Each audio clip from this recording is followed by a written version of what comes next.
तो hey guys, welcome to my YouTube channel. Guys, आज के इस वीडियो में हम बात करेंगे 16 फरवरी को आने वाला बिल्कुल वायरल प्रश्न पत्र। ठीक है, ऐसा ही प्रश्न पत्र आपके बोर्ड एग्जाम 16 फरवरी को आपके बोर्ड पेपर में देखने को मिलेगा। ठीक है, तो सबसे पहले आपको पेपर कैसे शुरुआत करनी, कैसे करना है और गद्यांश, पद्यांश, निबंध, जीवन परिचय कैसे लिखना है कि पूरा का पूरा 70 मार्क्स मिले। ठीक है, अगर आप भी 70 मार्क्स लाना चाहते हो हिंदी में, तो आपको कुछ भी नहीं करना। सबसे पहले वीडियो को लाइक करके चैनल को सब्सक्राइब कर लेना और वीडियो को लास्ट तक देखना है। ठीक है, तो देखो, कक्षा 10 हिंदी वायरल मॉडल पेपर 16 फरवरी को ऐसा ही आएगा हिंदी का पेपर। ठीक है, सेम पेपर आपके बोर्ड एग्जाम 16 फरवरी को आने वाले हैं, जिसमें कि आपको समय 3 घंटे 15 मिनट दिया जाएगा और पूर्णांक आपका कितना होगा, 70 होगा। और सभी प्रश्न करना आपके लिए अनिवार्य है और प्रारंभ के जो 15 मिनट है वो परीक्षार्थियों को प्रश्न पत्र पढ़ने के लिए निर्धारित है। ठीक है, और 2023 16 फरवरी के पेपर में आपको 20 अंक का बहुविकल्पी प्रश्न देखने को मिलेगा। ठीक है, खंड अ के अंतर्गत बहुविकल्पी प्रश्न, जिसमें से पहला क्वेश्चन है कि हिंदी का प्रथम उपन्यास है। ठीक है, तो हिंदी का जो प्रथम उपन्यास है वो है परीक्षा गुरु, जो कि लाला श्रीनिवास दास की रचना है। नेक्स्ट क्वेश्चन है कि हिंदी की प्रथम कहानी है।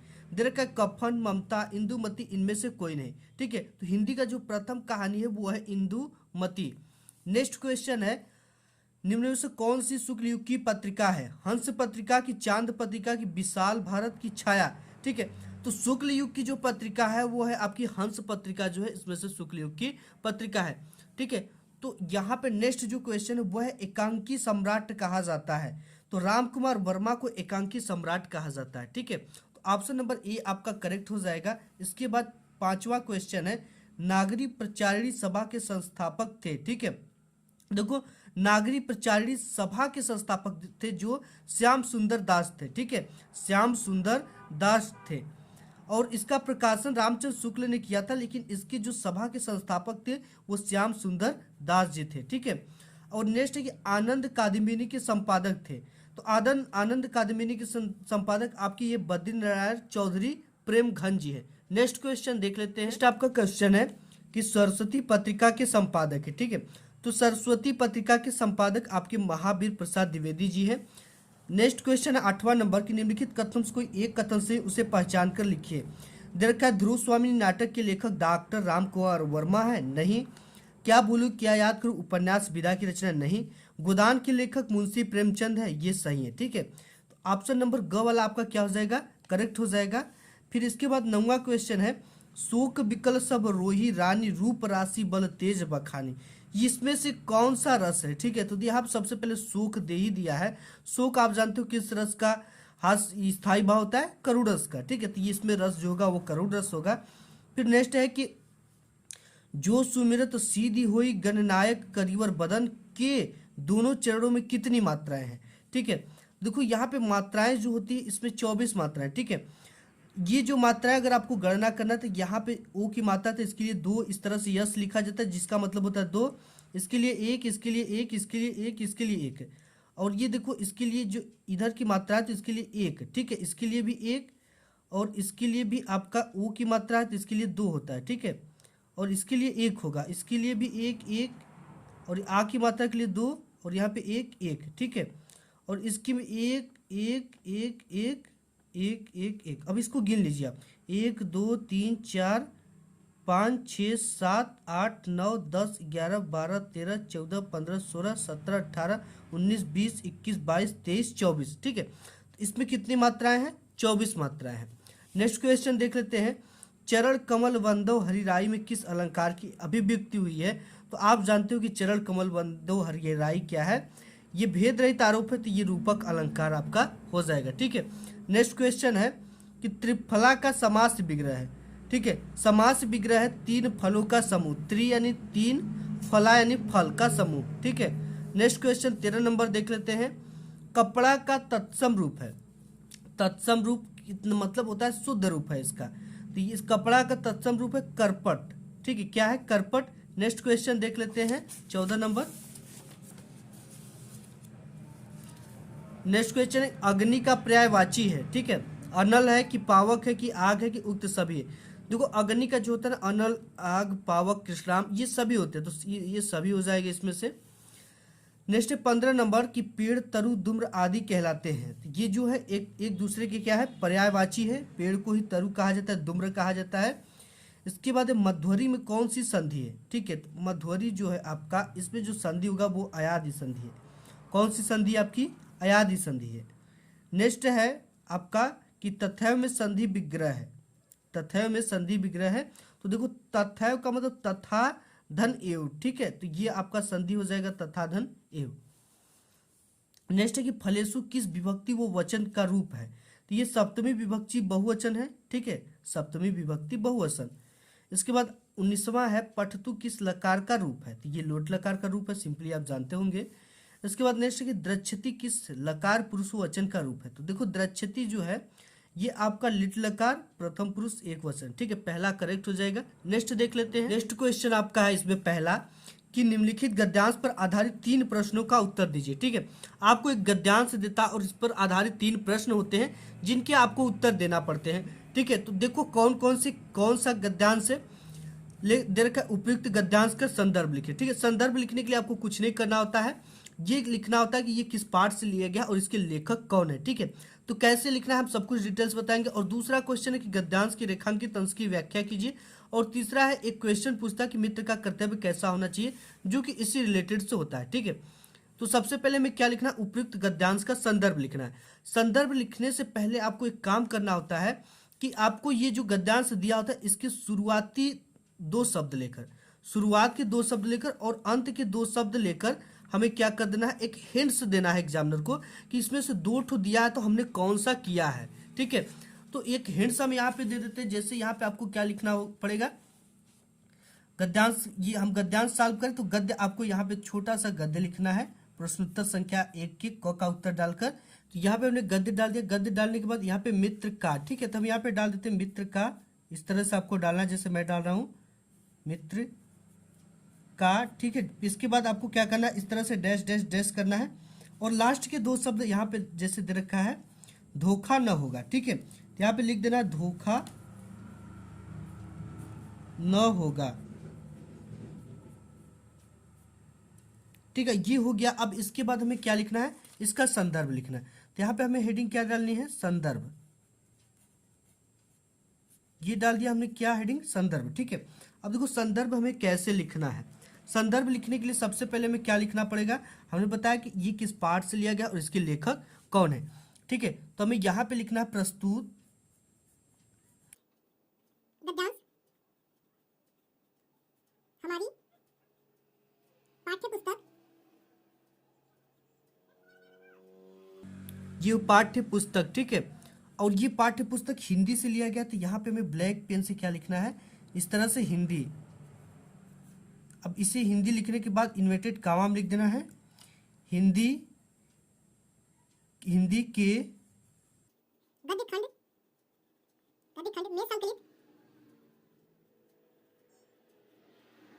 संकलित। अब यहाँ पे पाठ का नाम लिखना है। ठीक है, कि ये किस पाठ से लिया गया है। ये लिया गया है मित्रता, तो यहाँ पे लिख देंगे मित्रता। अब मित्रता लिखने के बाद इसे भी इन्वर्टेड कॉमा में लिखेंगे, मित्रता नामक पाठ से लिया गया या नामक पाठ से लिया गया है।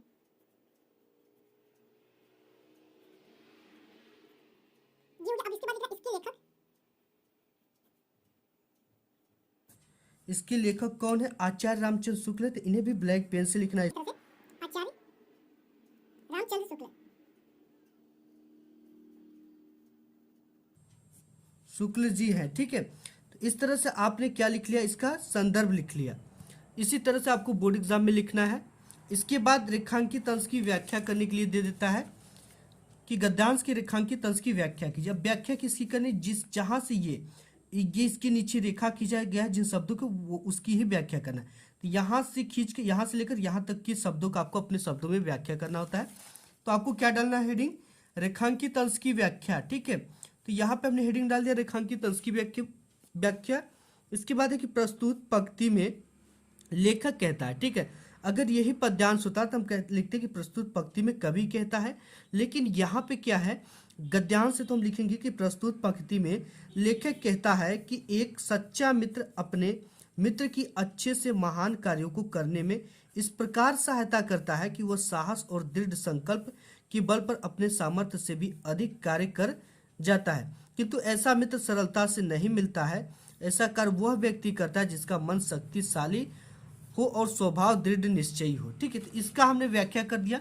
यह पढ़ सकते हो, यह कर्तव्य उसी से पूरा होगा जो दृढ़चित और सत्य संकल्प का हो। इसमें हमें ऐसे मित्रों की खोज में रहना चाहिए जिनमें हमें हमसे अधिक आत्मबल हो। ठीक है, तो हमने इसकी व्याख्या कर दिया। व्याख्या करने के बाद नेक्स्ट एक क्वेश्चन पूछता है, मित्र का कर्तव्य कैसा होना चाहिए। ठीक है, देखो, मित्र ऐसा हो जिसका समाज में सम्मान हो या जो सत्य में निष्ठा रखने वाला हो, ऐसा मित्र आपको भी बनाना चाहिए। नेक्स्ट इसमें क्वेश्चन है, अथवा में दे रखा है ये। ठीक है, ये आपका क्या है, आप चाहो तो इसको करो चाहे इसको करो, जो आपको आसान लगे। ठीक है, हमने एक पहले का बता लिया, आपको इसको प्रैक्टिस कर लेनी है। नेक्स्ट आपका बोर्ड एग्जाम में ये आता है कि दिए गए पद्यांश पर आधारित 3 प्रश्नों के उत्तर दीजिए। ठीक है, पद्यांश क्या है, निर्गुण कौन देश को वासी, मधुकर कही समुझाई सौ दय, बुझती साच न हासी, कौ है जनक कौन है जननी, कौन है नारी कौन है दासी, कैसे बरन भेष कैसो की ही रस में अभिलाषी, पावे गो पुनि कियो आपनो जो रे करेगो गासी, सुनत मौन है रहवयो बावरो सुर सवय मति नासी। इसका क्या करना, उपयुक्त पद्यांश का संदर्भ लिखना है, रेखांकित अंश की व्याख्या करना है, इन पंक्तियों में गोपिकाएं किससे प्रश्न कर रही, ये क्वेश्चन पूछता है। इसका हम डिटेल्स यहाँ पे, इसमें भी सेम प्रोसेस करना है आपको दूसरे में। ठीक है, क्या करना है, यहाँ पे प्रश्नोत्तर संख्या 2 की क का उत्तर हमें लिखना है, तो हमें ये चीजें ऊपर डालनी है। इसके बाद हमें संदर्भ लिखने से पहले हम ये क्या करना है, शुरू के 1 से 2 शब्द और लास्ट के 1 से 2 शब्द लिखकर एक हिंट्स देना है एग्जामिनर के लिए। ठीक है, तो हम यहाँ पे पद्य सॉल्व करने वाले हैं, तो यहाँ पे हमें क्या लिखना है, पद्य। कि हमने लिख दिया क्या, पद्य। पद्य में जो पहला हिंट्स है निर्गुण, ये हमने क्या डाल दिया, हिंस डाल दिया, निर्गुण dash dash dash dash dash dash dash, last में जो है वो चीजें डाल देनी है। इसमें लास्ट में क्या है, नासी, मति नासी। ठीक है, ये चीजें डाल देना है, मति नासी। ठीक है, ये डाल दिया। अब डालने के बाद हमें संदर्भ हेडिंग डाल देनी है। ये हमने क्या डाला, संदर्भ हेडिंग डाल दिया। संदर्भ में कैसे लिखना है, संदर्भ आपको प्रस्तुत पद्यांश। ठीक है, ये पद्यांश, तो पद्यांश लिखेंगे, प्रस्तुत पद्यांश हमारी पाठ्य पुस्तक।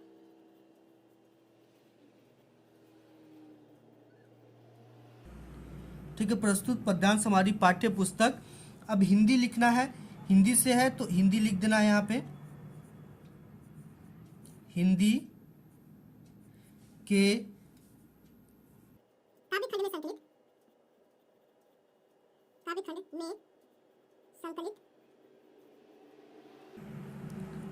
काव्य खंड में संकलित पद नामक शीर्षक से लिया गया। ठीक है, इसके लेखक कौन है, सूरदास जी। इसको आपको इन्वर्टेड कामा में इस तरह से करना है, पद नामक पाठ से लिया गया है, पाठ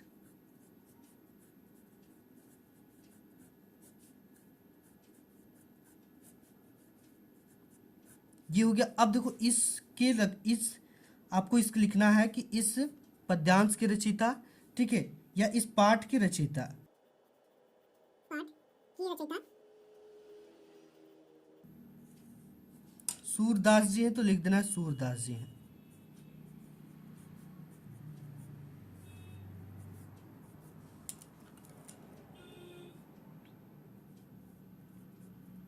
ठीक है, ये चीज हमने क्या लिख दिया, इसका संदर्भ लिख दिया। ठीक है, तो ऐसे आपको संदर्भ बोर्ड एग्जाम में लिखना है। इसके बाद उपयुक्त पद्यांश का संदर्भ लिख दिया, रेखांकित अंश की व्याख्या करना है। देखो, निर्गुण कौन देश को वासी, मधुकर कही समुझाई सौ दय, बुझती साच न हासी। यहाँ से लेकर यहाँ तक जिसके नीचे रेखा खींचा है उसका ही हमें व्याख्या करना है। तो यहाँ पे हमें क्या हेडिंग डालना है, रेखांकित अंश की व्याख्या। ठीक है, ये चीजें हेडिंग में है, इसका ध्यान देना आपको। देखो, ये क्या कहती है, हे उद्धव जी, मैं आपको सौगंध यानी कसम देकर पूछती हूँ, हंसी नहीं करती हूँ, आप हमें ये समझा कर बता दीजिए कि आप जिस निर्गुण ब्रह्म की चर्चा कर रहे हैं वे किस देश के रहने वाले हैं। ठीक है, ये गोपिकाएं उद्धव जी से प्रश्न पूछती हैं, तो उद्धव जी अपने भाषा में इसको जवाब भी देते हैं। फिर नेक्स्ट है तीसरा कि इन पंक्तियों में गोपिकाएं किससे प्रश्न कर रही हैं।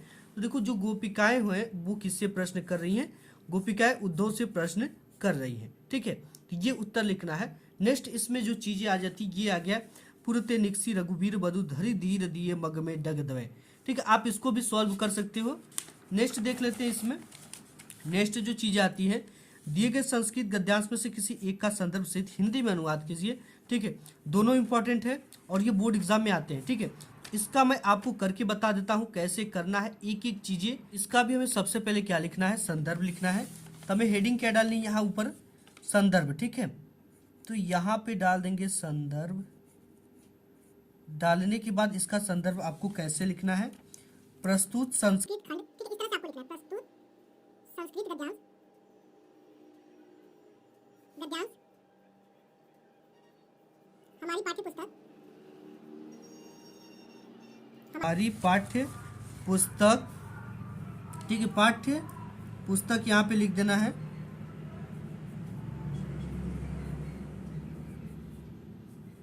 हिंदी को ब्लैक पेन से लिखना है।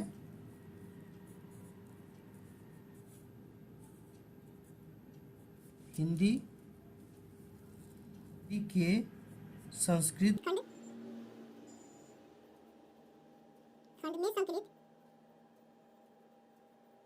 संकलित किस शीर्षक से लिया गया है?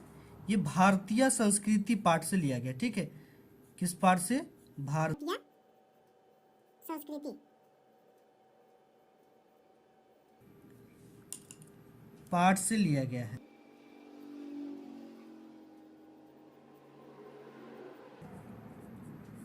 तरह से आपको संस्कृत के गद्य के संदर्भ लिखना है। ठीक है, कि प्रस्तुत संस्कृत गद्यांश हमारी पाठ्य पुस्तक हिंदी के संस्कृत गद्यखंड में संकलित भारतीय संस्कृति पाठ से लिया गया है।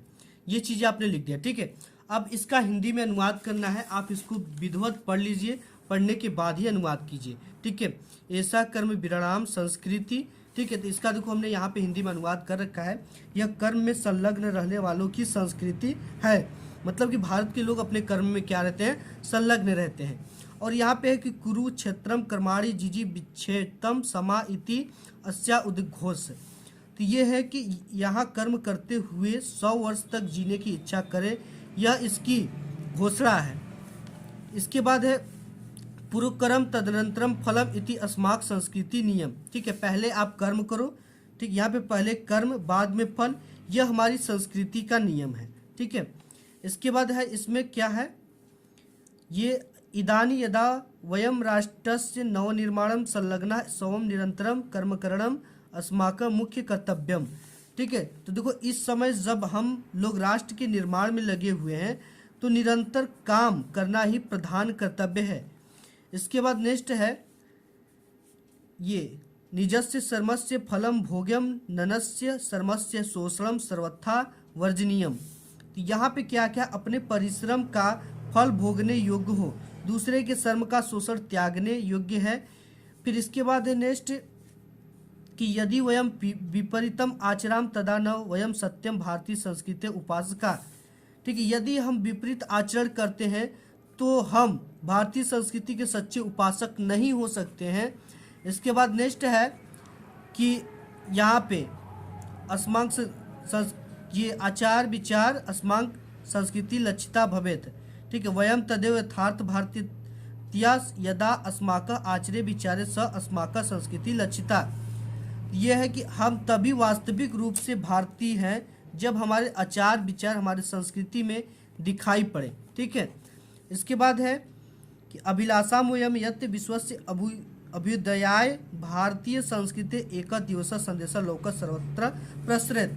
मतलब ये है कि हम सब चाहते हैं कि संसार की उन्नति के लिए भारतीय संस्कृति का दिव्य संदेश संसार में सब जगह फैले। ठीक है, तो ये है इसका पूरा का पूरा अनुवाद।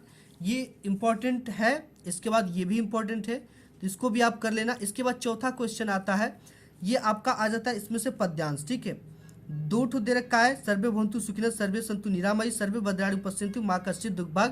देखो इसका आप संदर्भ कैसे लिखना है ये किए दिया। ठीक है, मान हित्वा प्रियो भवति, क्रोध हित्वा न सोचती, काम हित्वा अर्थान भवति, लाभम हित्वा सुखी भवेत्। यानी कि घमंड का त्याग कर कर यानी अभिमान का त्याग कर कर मनुष्य प्रिय हो जाता है। क्रोध का त्याग कर कर आदमी जो है शोक नहीं करता।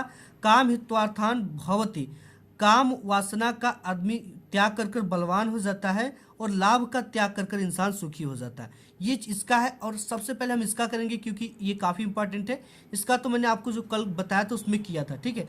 इस पद्यांश का हम सॉल्व करने वाले। हम इसका सबसे पहले क्या लिखेंगे, संदर्भ लिखेंगे, ठीक है। संदर्भ लिखने के लिए बोल रहा है, तो इसका संदर्भ कैसे लिखेंगे, देखो थोड़ा सा आप सब कुछ सीख जाओ क्योंकि ये चीज़ें ही एग्जामिनर आपकी बोर्ड की कॉपी में देखता है, ठीक है। ये तरीका आपको पता रहेगा तो 10 से 15 नंबर आपके बढ़ जाते हैं। तो यहाँ पे लिखना प्रस्तुत श्लोक हमारी, ठीक है। ये क्या है, आपका श्लोक है, तो इसको श्लोक लिखना है कि प्रस्तुत श्लोक हमारी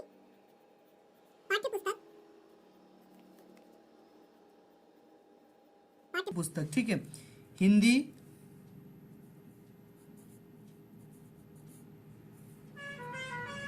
हिंदी हो गया। अब इसके बाद लिखना हिंदी के संस्कृत खंड में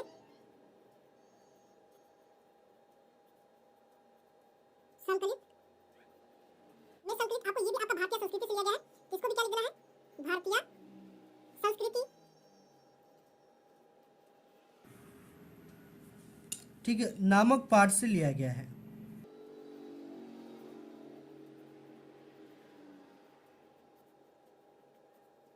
इस तरह से आप क्या लिखना है, श्लोक का संदर्भ कि प्रस्तुत श्लोक हमारी पाठ्य पुस्तक हिंदी के संस्कृत खंड में संकलित भारतीय संस्कृति नामक पाठ से लिया गया है। अब देखो इसमें क्या करना, हिंदी में अनुवाद, आप इसका हिंदी में अनुवाद तो जानते हो, सर्वे भवन्तु सुखिनः, सभी लोग सुखी रहे, सर्वे सन्तु निरामया, सभी लोग रोग से रहित हो, निरोग हो, सर्वे भद्राणि पश्यन्तु, सभी लोग क्या करें, सुख को देखें, सभी लोग अच्छे से रहे, देखो सभी लोग कल्याण को देखें, फिर माँ कश्चित् दुख भाग भवेत्, कोई भी दुख का भागी ना हो। और ये जो है आपका जीवन सूत्राणी पाठ से लिया गया है।